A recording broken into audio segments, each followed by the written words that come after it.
प्रश्नावली दो का और एक सवाल को हल करते हैं। सवाल है, एक विद्यालय के 2 कमरों ए और बी में कुछ विद्यार्थी बैठे हैं। जब ए से 10 विद्यार्थी बी में भेज दिए जाते हैं तो दोनों कमरों में विद्यार्थियों की संख्या समान हो जाती है। और जब 20 विद्यार्थी बी से ए में भेज दिए जाते हैं तब ए के विद्यार्थियों की संख्या बी से दुगुनी हो जाती है। प्रत्येक कमरे के विद्यार्थियों की संख्या ज्ञात कीजिए। ये हमारा सवाल है। इस सवाल को यानी कहना चाहिए कथन के रूप में दिया है, तो हमको सबसे पहले इसका समीकरण बनाना पड़ेगा और समीकरण बनाने के बाद इसको हल करना पड़ेगा। ओके, तो फिर क्या करेंगे, देखिए इसके लिए हम हल करेंगे। यहाँ सबसे पहले हमको क्या निकालना क्या है, प्रत्येक कमरे के विद्यार्थियों की संख्या ज्ञात करना है। यहाँ 2 कमरा दिया हुआ है, ए और बी दिया हुआ है, यानी 2 क्लास दिया, मान चलिए 2 क्लास दिया हुआ है। 2 क्लास में से प्रत्येक कमरे के विद्यार्थियों की संख्या ज्ञात करनी। तो हम जो चीज़ नहीं दिया उसको हम पहले मानेंगे। तो सबसे पहले इस शब्द को या इस लाइन को ध्यान से समझो कि प्रत्येक कमरे के विद्यार्थियों की संख्या ज्ञात कीजिए। तो मैंने हल करते हैं, तो मानते हैं माना कमरा ए के विद्यार्थियों की संख्या x तथा कमरा बी के विद्यार्थियों की संख्या y है। ध्यान दीजिए, यहाँ पर हमने मान लेते हैं कि माना कमरा ए के विद्यार्थियों की संख्या x तथा कमरा बी के विद्यार्थियों की संख्या y है। ओके, अब मानने के बाद जैसे कंडीशन दिया है उसके हिसाब से करते हैं। हम चलेंगे प्रश्न के अनुसार, मतलब प्रश्नानुसार। अब देखिए प्रश्नानुसार क्या बोल रहा है, ध्यान से देखिए। एक विद्यालय के 2 कमरों के ए और बी, मतलब 2 क्लास है ए और बी में कुछ विद्यार्थी बैठे हुए। कितने विद्यार्थी? कुछ विद्यार्थी मतलब हमने x और y माना है। हमने एक कमरा ए के लिए हमने x माना है, कमरा बी में हमने y माना है। यहाँ मतलब कमरा ए में x विद्यार्थी बैठे हुए हैं और कमरा बी में y विद्यार्थी बैठे हुए हैं।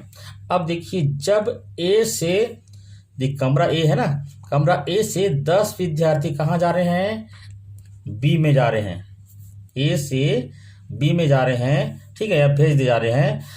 तो क्या होता है, दोनों कमरों के विद्यार्थियों की संख्या समान हो जाएगी। ये बोल रहा है, पहला कंडीशन है या पहला शर्त है बोलना चाहिए। तो कहने का मतलब है, एक रफ काम करते हैं। सवाल ये बोल रहा है कि मान लो ये 2 कमरा है ना, ये ए और ये बी है, ठीक है। तो वहाँ क्या है, यह हमने माना है कमरा ए में x विद्यार्थी है, कमरा बी में y विद्यार्थी है।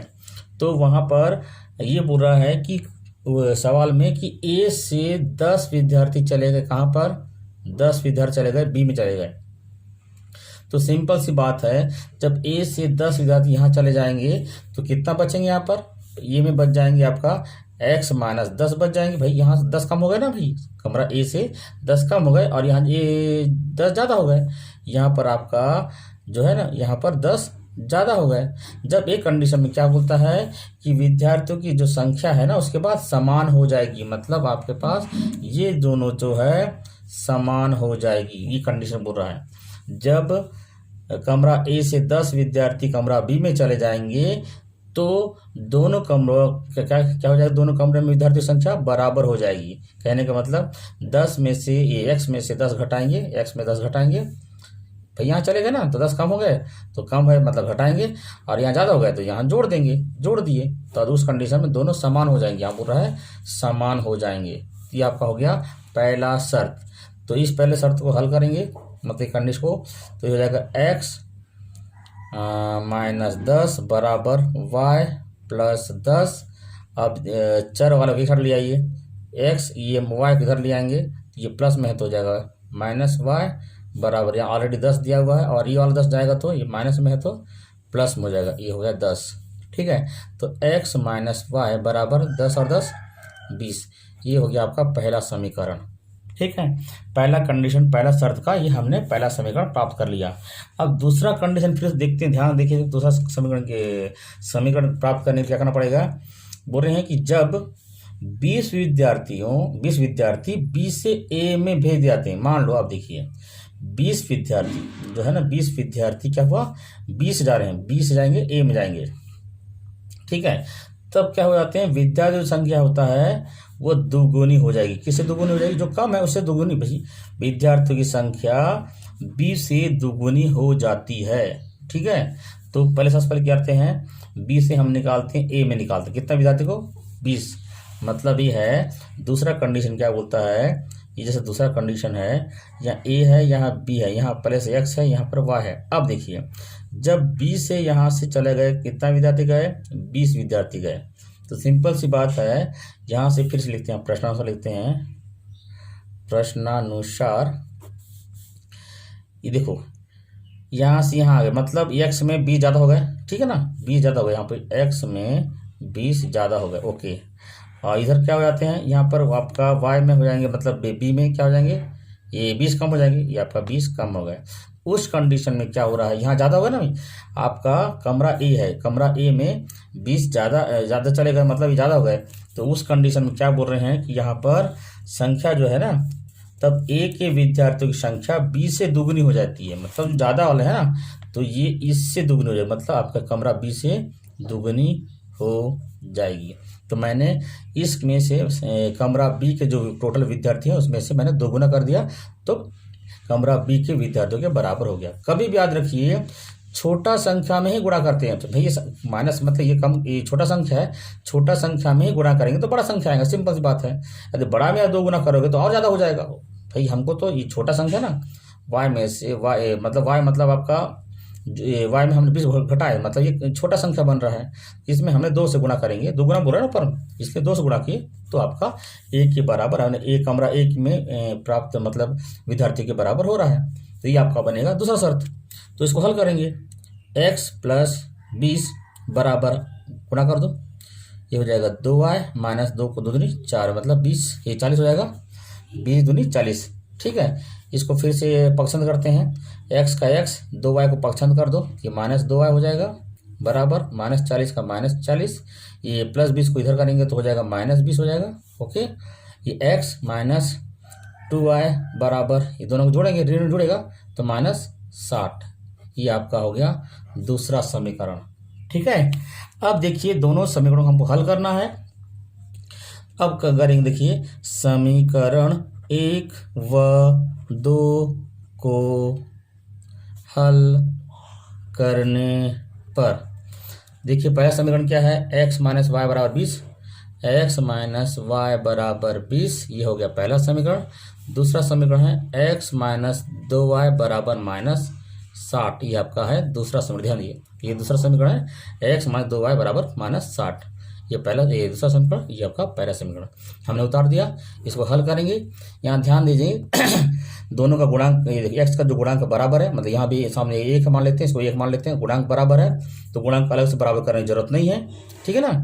गुणांक बराबर है, आपको देखिए दोनों समान आपका चिन्ह है, तो आप यहाँ लिखो, क्या लिखोगे, घटाने पर। ध्यान देंगे, दोनों समान चिन्ह होने के कारण हम यहाँ पर घटाने पर लिखना पड़ेगा। यदि विपरीत चिन्ह होता तो ऑटोमेटिक कटता, तो हमको यहाँ पर जोड़ने पर लिखना पड़ता। तो यहाँ पर घटाने पर लिखे तो ये हो जाएगा ऋण, धन वाला ऋण होगा, और ऋण वाला हो जाएगा धन, और ये ऋण वाला हो जाएगा धन, ये कट जाएगा, प्लस माइनस कट जाएगा, ये धन में है, ये ऋण में है, तो आप घटेगा। तो यहाँ 2y में से 1y घटाएंगे तो ये आपका y बचेगा, 1y तो लिखने की जरूरत नहीं है, y बचा। और ये बड़ा संख्या धन का धन लिख दिए, बराबर, ये धन में है, ये भी धन में है, तो जुड़ेगा, ये हो जाएगा 80, ठीक है, टाइट हो गया 80। तो y बराबर 80 आ गया, ठीक है। ये हमारा कमरा बी का मान निकल गया। अब कमरा ए का मान निकालेंगे, उसके लिए क्या करेंगे, y का मान, समीकरण कहीं भी रख दो, समीकरण चाहे 1 में रखो या 2 में रखो, कहीं भी रख दो, चलिए 1 में रखते हैं। समीकरण 1 में रखने पर, रख दो समीकरण 1 में, x का x लिख दिए, माइनस y का जगह 80 बराबर 20, ओके। तो x बराबर क्या हो जाएगा, इसको पक्षांतर कर देते हैं, पक्षांतर करेंगे तो क्या हो जाएगा, 20 माइनस का हो जाएगा इधर प्लस 80। ओके, तो x बराबर हो गया आपका कितना, 80 और 20 100। ओके, इस तरह से हमारा x बराबर 100 हुआ और y बराबर 80 हुआ। अतः क्या हो जाएगा, कमरा ए के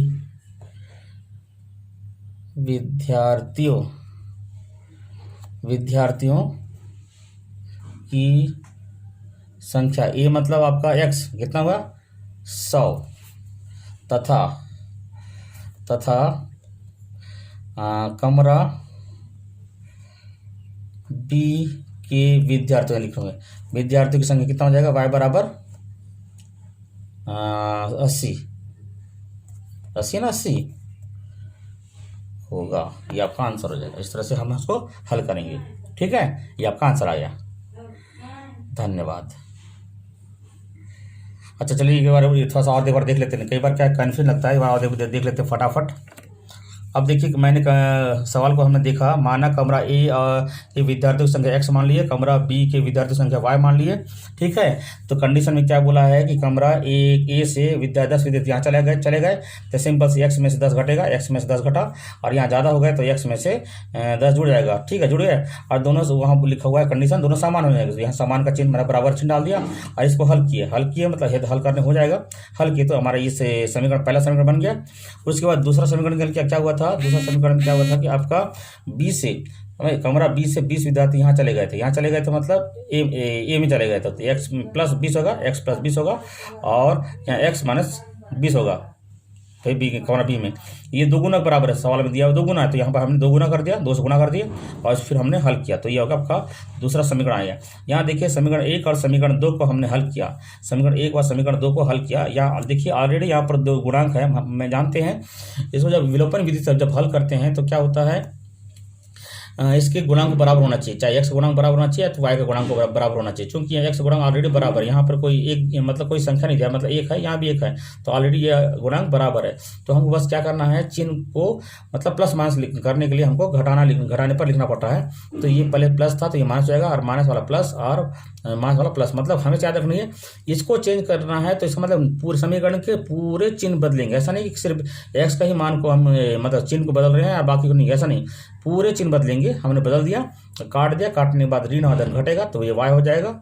देखिए यहाँ पर माइनस, यहाँ 1 है ना, एक भाई 2 में से 1 घटाएंगे, ये प्लस है ये माइनस घटेगा तो ये y हो जाएगा, बराबर ये प्लस है ये माइनस, ये भी प्लस है ये प्लस, दोनों जुड़ जाएगा, ये 80 हो गया। ठीक है, इस तरह से y का मानेगा, y का मान को हम समीकरण 1 में रख देते हैं, ये समीकरण 1 है मतलब यहाँ पर x माइनस y का मान 80 बराबर 20, इस पक्षांतर कर देंगे, हम लोग ये आंसर आ गया। ठीक है, ओके।